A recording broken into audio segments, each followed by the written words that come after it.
One of the things I pride myself in is how hard I can work.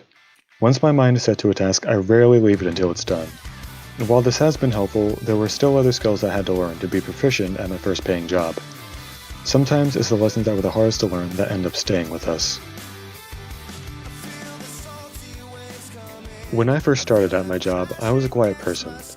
I didn't go out of my way to chat with my coworkers, and I said only what needed to be said. Typically, this was when a problem arose, if I was asked a question, or if I needed to confirm something. This wasn't a hindrance to my work, but it didn't help me either. And as the years went on, it was something that I would need to correct. Once I got comfortable working there and I became more familiar with my job, my work actually started to slip. I would do essential tasks improperly, mess up on orders, and the quality of my work dipped severely. Since they needed employees, I wasn't immediately fired. However, I did have to go through training again because my performance was lacking.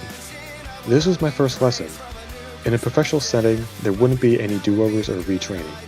I would have to make sure I was always doing my best and always being attentive.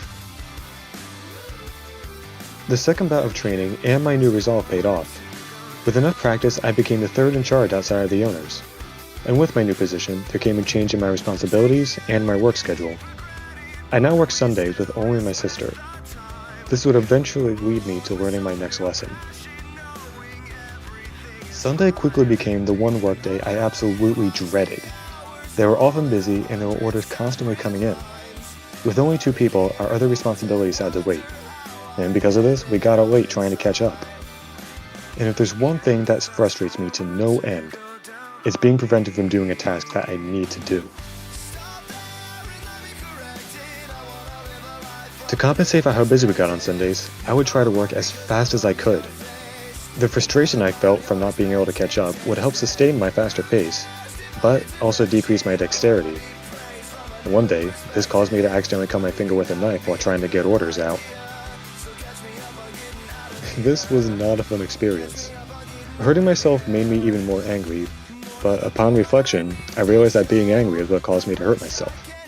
This was a lesson I learned the hard way, and getting a 2-inch needle inserted into my index finger before having it stitched really reinforced this lesson. After a few more years, I earned the position of co-manager. Now I oversaw my other co-workers. Being in a position of authority, no matter how small, was new to me, and it didn't feel right giving my co-workers directions at first. However, as I had to do it more and more, I became comfortable with it. As co-manager, I also had to answer customer complaints a lot more. Since we had a lot of orders throughout the day, it would take me a little time to recall the order they were referring to. When I didn't give an immediate response, they sometimes became more aggravated. Although I became more adept at handling unhappy customers, it was something I never became completely comfortable with.